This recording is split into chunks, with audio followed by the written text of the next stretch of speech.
So my question becomes, if you're going to do this and observe and try to make it seem like you studied me, why would you insert yourself into it? You would just use whatever technology to spy on the person and stop talking. They realize now that that's what made this a problem. That's what made this a problem. You're talking about using this technology on a child to mind control her, make her think that no one would want her, she wouldn't be good enough.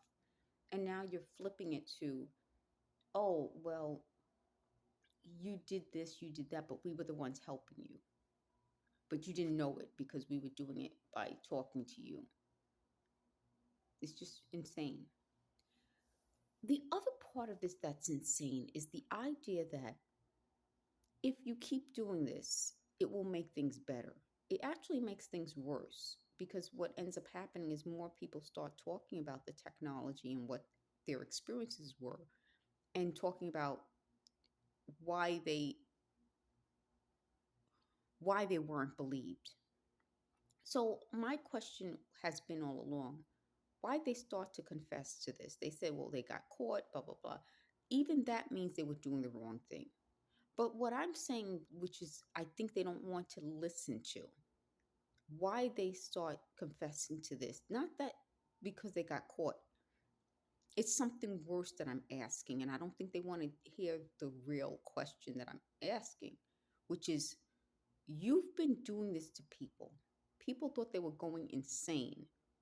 I'm reading articles that describe all sorts of people trying to get help, trying to get this exposed, being told by so many different people that they're mentally ill, there's a problem, they're the issue.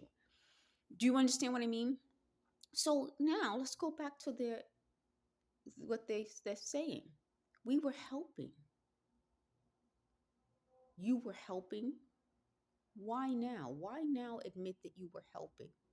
Is it because this didn't seem as bad as some of the other victims? My situation for me probably is as bad as it's ever been. So is it that it's beyond because you were caught? It's the idea that maybe this victim isn't as bad off as the other victims. And you couldn't come forward with them and you had chances. So you tried to come forward with me and you made my life so much worse. The last point I want to make, and you notice they keep breaking up my videos. They said they break it up when I'm lying, but then it proves that I'm not lying because it's happening, and that's a whole other issue. But the last point I want to make is they said I would talk about relationships. I already did a video where I talked about emotions. And I think a relationship is based on emotions. To me, you can't have an emotionless relationship because that really isn't a relationship. It's like having a relationship with your computer or